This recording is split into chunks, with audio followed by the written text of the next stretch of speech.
It is the Jesse Kelly Show, another hour of the Jesse Kelly Show on a magnificent Wednesday as we set aside politics for this hour and we go ahead and step back into history. We get ready to do the Siege of Malta Part 2. I'm hoping I'll make it the final part of the Siege of Malta, and then final hour, we're going to have Selena Zito, and we'll do emails, and we'll talk about commies infiltrating your business and all kinds of other things. And I wanted to remind you, tomorrow is Ask Dr. Jesse Thursday because I am out on Friday.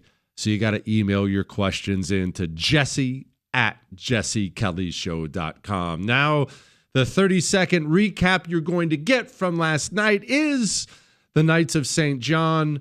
They're given a horrible windswept rock known as Malta right underneath Sicily.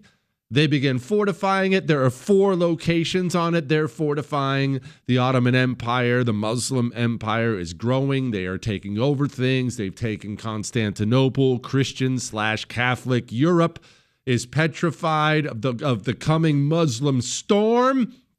And the Ottomans, having let the Knights of St. John go once before, have had enough of their raiding and pillaging in the Mediterranean, and they land a 30,000-man force on Malta, and they began to assault Fort number 1. It's called Fort St. Elmo. Now, in this Fort St. Elmo, there's roughly 1,000 men. They are not all knights, trained, born and bred warriors at all. There are some knights. There are some other soldiers, so they're not all completely, untrained. And then there are civilians inside of the Fort St. Elmo. Now let's talk about the Ottoman forces. They have cannons, obviously. So both sides have cannons. This is the era of cannons and muskets. The Ottomans not only have cannons, they have a bunch of regular troops, and they also have elite troops. Think about them like this is their special forces types. They're called Janissaries. If you know anything about the Ottoman Empire, you will know for a very long time they have had tip-of-the-spear troops called Janissaries. Now, I want to pause for a second because this will apply to way more than this story. This applies to any military engagement you ever read about or learn about. We obsess over numbers. They have so many thousand here, and he has 50,000, and they have 20,000, and they have 100,000, and they have but all troops are not the same. Not at all. There are widely different levels of training and experience and equipment. Just because there are 30,000 Ottomans and only 700 knights on the island does not mean there are 30,000 trained, equipped, capable Ottomans who are lions on the battlefield. It does not mean that at all. The Janissaries, however, are trained, equipped lions, highly experienced. And there's not that many of them because you can't make that many of them here. The numbers I read differed wildly. A lot of people say there are in total about 6,000 of the 30,000 Ottomans were Janissaries. That number doesn't matter. These little details are not important. Just know there are only so many of them. And then when they're gone, when they're dead, you're back to fairly pedestrian regular troops. And on the other side as well, we said there are 700 knights. Some people say 500. Again, details don't matter. But there are other regular troops. Some, not many, but some. But they're not knights. They're not guys who live and die for this. Now, Fort St. Elmo, I used Pac-Man as an example last night to try to explain the geography of what you're looking at here. And in Pac-Man's mouth, obviously, is water. It's a great harbor. But Pac-Man's nose is Fort St. Elmo. It is not some impregnable fortress. The knights did know they were coming, and they did build up the fortifications, but it is not an impregnable fortress. The Ottomans, they get their cannons down, and as I pointed out last night, they began to dig trenches towards the fort. Trenches are not built in a straight line, remember? You have to zigzag in order to give your troops cover as they inch their way towards the wall. I mentioned earlier, this is a rocky, miserable island. And right now it's hot. This island is south of Sicily. We're in the month of July. It's hot. Here's the unsexy part of so many battles. So many battles. Water. You have to have it. This is hard work. Think about the daily life of the Ottoman soldier or slave. They had many, many slaves, as I pointed out. You are chipping and chopping away at rock. You need food and you need water. Even if you don't care about the lives of your slaves, and that's oftentimes how slaves are treated, you still don't want them to die. You need them digging. You have to feed them. You have to give them water. And it's an island surrounded by salt water. And there's not much water on the island. And guess what else? I didn't tell you this last night. There are sources of fresh water on the island, wells. Do you know what the Knights did? What Dave Alette, he's the leader of the Knights. Do you know what he did before the Ottomans got there? He took dead animals and dropped them into all the freshwater sources that were outside of the fort. Obviously, as you just figured out, now that water is rotten. Your men can't touch it, or your men will get sick and die. It is a race against time. Every single siege always is a race against time for both sides. The people inside only have so much water, only have so much ammo, only have so much food. The people outside only have so much water, only have so much ammo, only have so much food. The Ottomans start chopping away and chipping away with these trenches, inching closer and closer and closer to Fort St. Elmo. But sieges are not always static things. This is a talk we have about politics all the time. You can't just hide behind your walls. If they're pounding on your walls or almost ready to start pounding on your walls, you are going to have to sally forth. You are going to have to leave your walls and go try to fight them off, keep them off of the walls. And they are doing this. They're riding out from St. Elmo when they can, usually at night. They're trying to kill as many Ottomans. They're attacking the trenches, as you can imagine. So you have those trench workers. Think what terrible luck this would be. You get stuck on trench duty. You're hot, you're thirsty, you're tired, your back hurts. You're chopping away at rock all day, and you look up in time to see a knight riding down on you, shoving a sword into your face.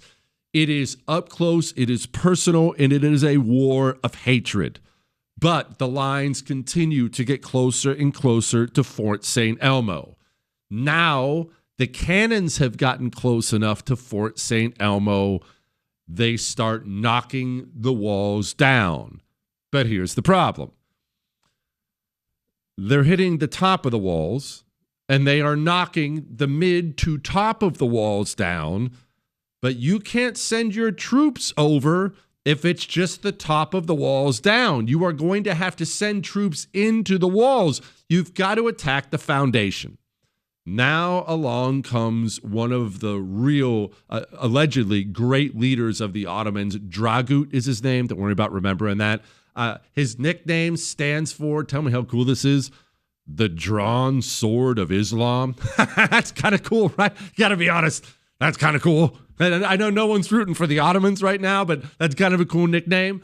Dragut notices the cannons are not firing right. He's a hands-on type. You don't earn the nickname Drawn Sword of Islam because you sit on your hands.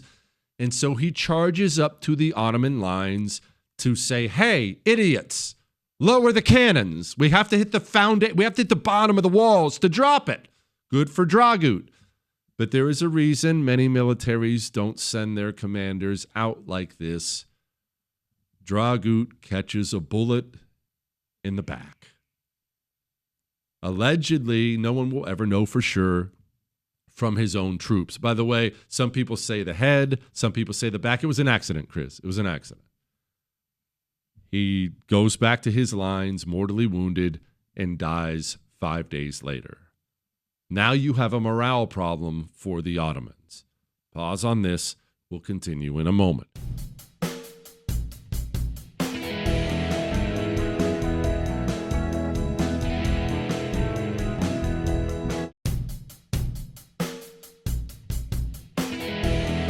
It is the Jesse Kelly Show on a fantastic Wednesday, a hump day. If you miss any part of the show, you can download it, iHeart, Spotify, iTunes. Ask Dr. Jesse Thursday tomorrow. Get your questions emailed in to jesse@jessekellyshow.com.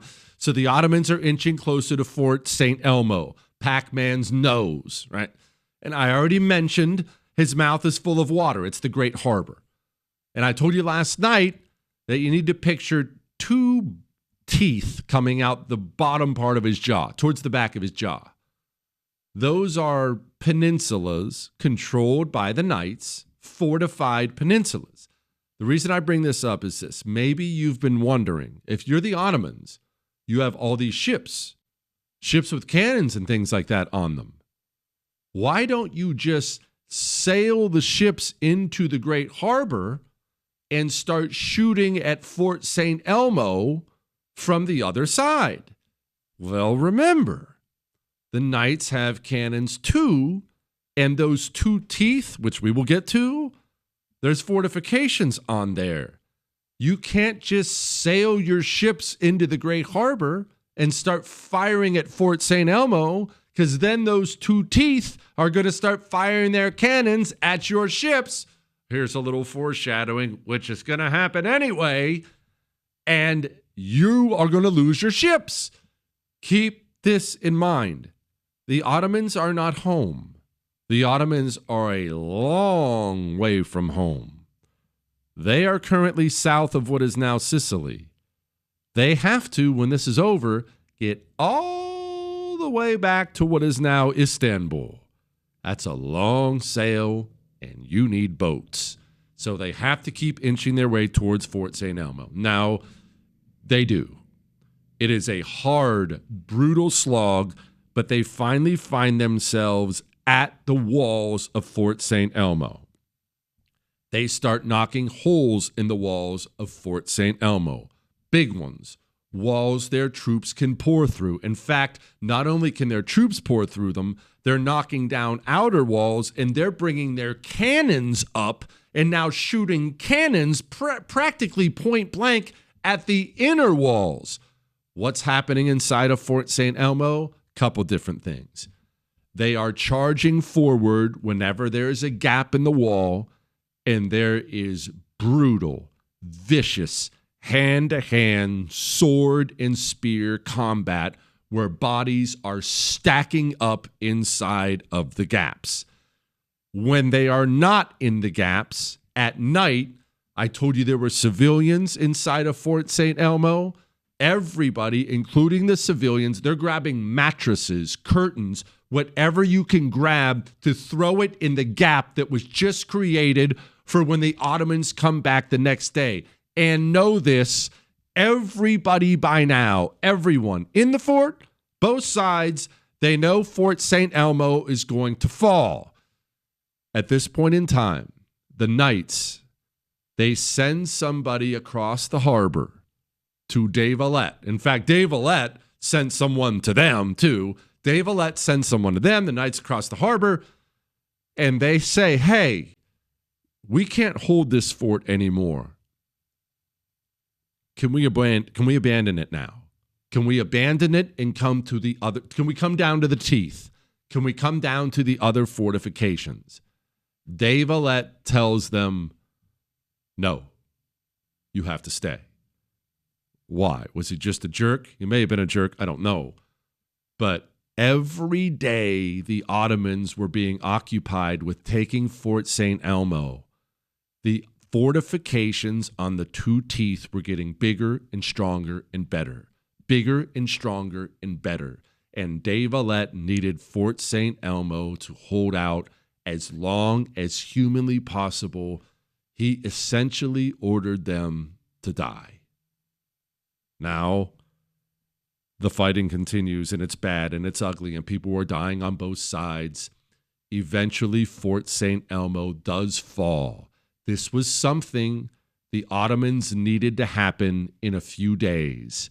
It took them a month to take what should have been a few days. You're running out of food, you're running out of water, and more importantly, remember those Janissaries I brought up, the Ottoman elite troops? You took one of the forts and you lost half your Janissaries.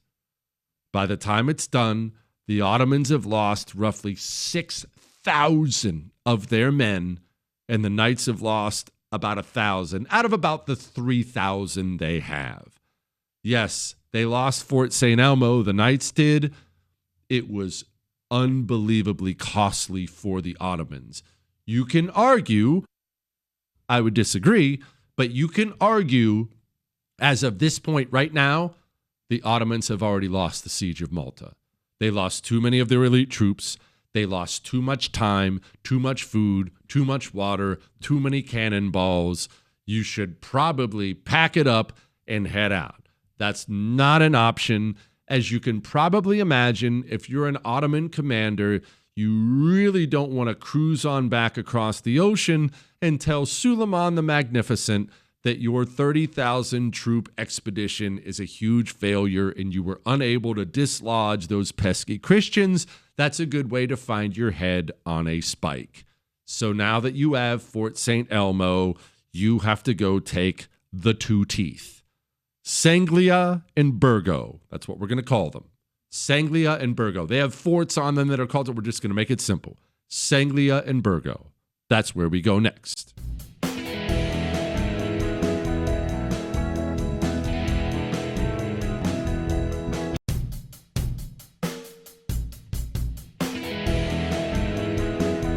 It is the Jesse Kelly Show on a wonderful Wednesday, setting aside politics, talking some more Siege of Malta. Now, let's get right back into it. The Ottomans have taken Fort St. Elmo. Remember, I told you in the beginning there were 4 fortified locations on this island. Number 1 is gone.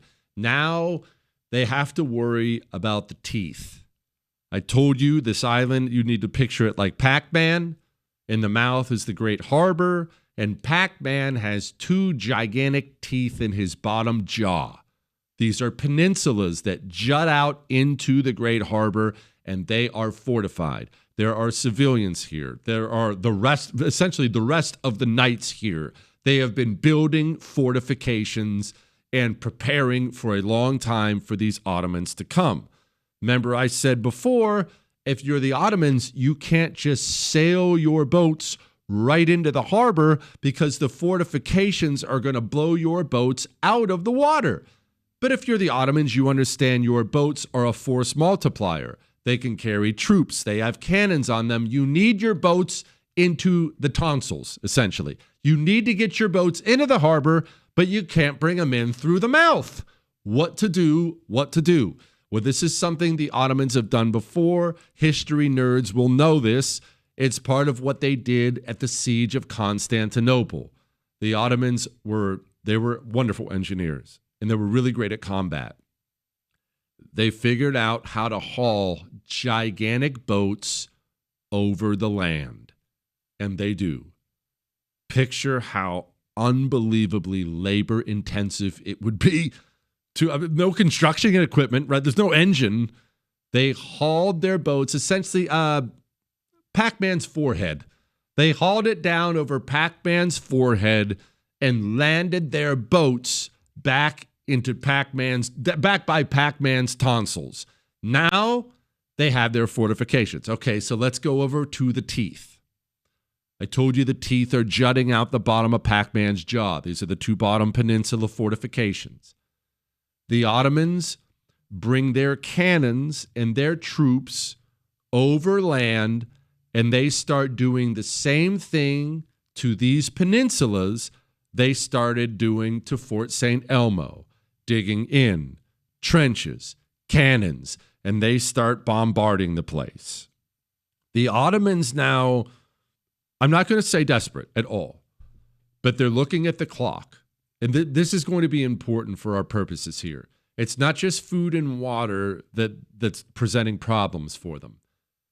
Back in the day, we don't think about this as much now, but sea travel back in the day, the day of sail, the day of the oar, was very, very seasonal. When the weather got bad in the Mediterranean, when it got cold, when winter came, the winds were not right. The waves were not right. You couldn't just hop on the water anytime you wanted to hop on the water and just go sail wherever you wanted. It didn't work that way. Yeah, the siege started in the summer. It's closing in on fall. Because of this, the Ottomans have to take some chances they probably wouldn't otherwise take. They bring the boats in, and they decide they're going to try something. The troops that are underneath the teeth, they're going to try to throw them at the walls, while at the same time doing a landing using the boats, doing an amphibious landing using the boats by the back tooth, essentially, by the back tooth. They try it. They think things are going well. Things would have been going well, but there was something they didn't quite plan on. The boats, the knights, like I said, they had been making preparations. Part of those preparations were they had been putting up underwater spikes and stakes in anticipation of the Ottomans coming to do it, coming to do exactly what they were going to do. The boats can't get all the way to the beach. They stall out in the water. Now you're unloading your troops, and they're wading in under fire, and they're dying in droves. They're dying in the water. They're dying on the beaches. Honestly, they need to make a movie about this. I really hope the rumors are true that Mel Gibson's making a miniseries about this. They are dying. Well, now the Ottomans try to press the issue, and they decide they're going to try to sail their boats around the back tooth, around the tip of it. They're looking and they're thinking, well, their cannons aren't going to get to us. The knights had prepared for that too. They had, at sea level, cannons the Ottomans didn't know about. They start to sail the ships around the tooth, and lo and behold, there are night cannons waiting for them like a rabbit jumping right into the mouth of a hungry lion. These cannons start smoking the Ottoman ships right out of the water. And remember, reinforcements aren't coming for the Ottomans. As the ships are going down, the troops on the ships are going down with them, and your forces are being depleted, and they're being depleted rapidly. Okay, now I know you're thinking, all is gravy. Looks like the knights have it. Not at all. This has been a tale of a lot of hardship for the Ottomans, but remember, the knights only have so much food too. Only have so much ammunition for their rifles, for their cannons. They only have so much water too. Yes, they had tried to provision themselves and they had done very well, but they are in a real pickle. And those Ottoman cannons are still falling, and the knights' walls are dropping. They are dropping, and they are dropping rapidly. And if the Ottomans get through the walls, well, that's it. The Ottomans start throwing themselves crazily at the walls, and now they're digging a tunnel underneath them. Like I said, the Ottomans are great at this. The knights, they don't figure out that the Ottomans have tunneled completely underneath their walls until it's almost too late. But they eventually do figure it out. What do? There's really only one thing you can do in that situation. You have to dig down inside of your city. Remember, this is all by hand, and you have to dig a counter tunnel looking for their tunnel under the ground. Ancient technology. They find them. They meet under the walls of the knights in the dark with muskets and swords and spears, and they have a nasty hand-to-hand combat war in the pitch black. Yeah, people have died in terrible, scary ways, right? A nasty hand-to-hand combat war takes place in the tunnels, and the knights prevail. The knights prevail. They cave the whole thing in. Now the Ottomans have no choice but to throw themselves against the walls. Now, many people to this day, they believe that God stepped in repeatedly at different times to save the knights. Maybe you are skeptical of that. Maybe you believe that. What happens next is one of the main justifications people will use to say, oh my gosh, God saved them. He saved them. I'll tell you what happens next in a moment.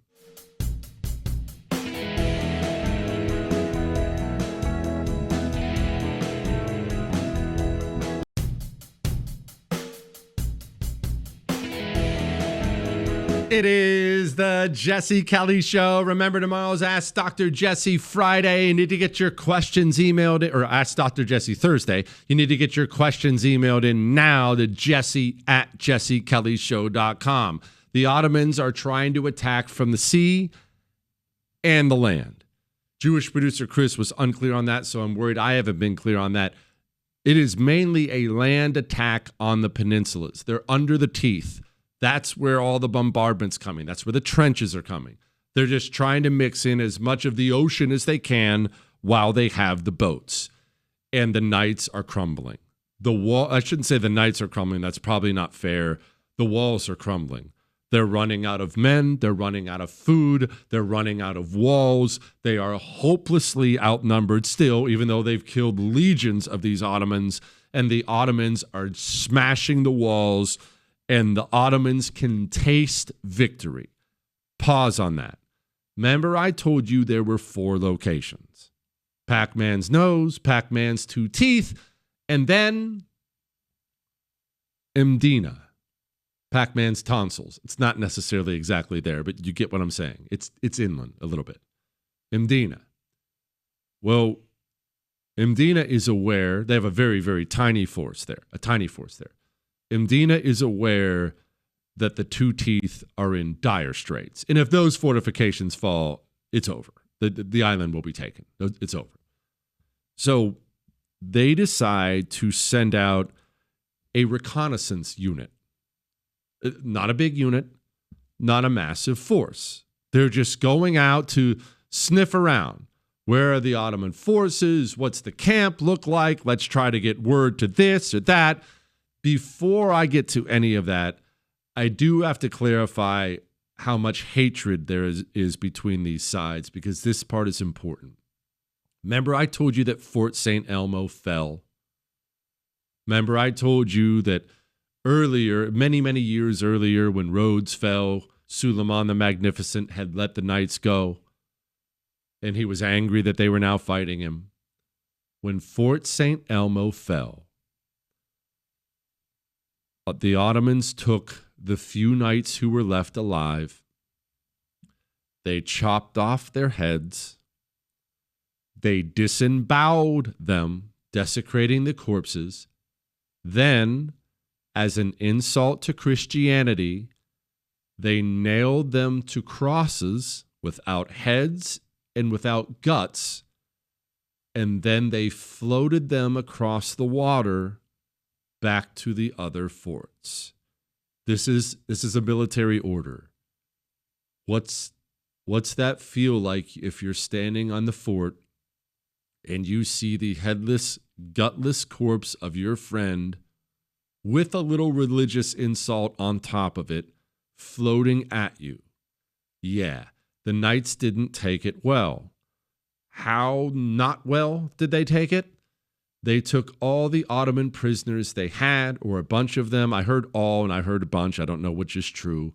And they chopped their heads off and they loaded their heads into the knights' cannons and they started firing the heads of the captured Ottoman prisoners back towards the Ottoman lines.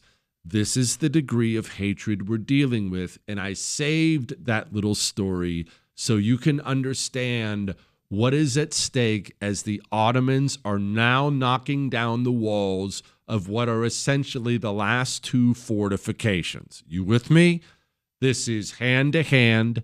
Dave Alette, who is the leader, is not hiding out in his command post. He is crossing swords with Ottomans on the walls, bloody, nasty, screaming, horrible, hand to hand cannons. It's as bad as you can imagine. Back to Mdina, back to the recon force. This force rides out just sniffing around. And by God's providence, by accident, I don't know what you want to say. I wasn't there and I haven't asked God about it. They come across a gold mine. They come across the relatively undefended Ottoman camp. The camp where the cooks are, where the wounded are being treated, where all their supplies are. The recon unit, by accident, stumbles into the Ottoman camp, and they promptly start slaughtering everyone in the camp and then burning everything down on fire. Remember, at this exact moment, the Ottomans are plowing through the walls, getting ready to win the entire island. They turn around and their camp is on fire. They freak out, call out the attack, which you would, and go charging back toward the camp. This is happening in the matter of an hour. People say minutes. It depends on what you believe. Minutes away from Malta falling. They ride back towards the camp. The recon unit gets out. It is a horrible, horrible thing. The Ottomans now, they're probably completely defeated. They've lost another 4,000 to 6,000, but they don't feel like they can just quit. They have to try something else, anything else. So they ride towards Mdina, Pac-Man's tonsils. Mdina is, to say lightly defended would be putting it mildly. There's almost no one there. They have almost no cannonballs. So they take everyone they do have, including defenseless civilians. They stand them on the walls and dress them up like soldiers. And then they take the few cannonballs they have and they shoot them at the Ottoman force when the Ottomans are out of range. Why? They want the Ottomans to think they're loaded with cannonballs. We have so many, we'll shoot them at you before you even get close enough. The Ottomans, by now, their spirit is broken. They get shot at from out of range. They see all these air fingers, quote, troops on top of Mdina, and they say, screw this. We're leaving. They start marching back towards the other two teeth. I will wrap this up. It'll probably take me 5 minutes, and then we'll get back to politics in just a moment. But for all intents and purposes, the siege of Malta is pretty much broken. It's mop-up time now.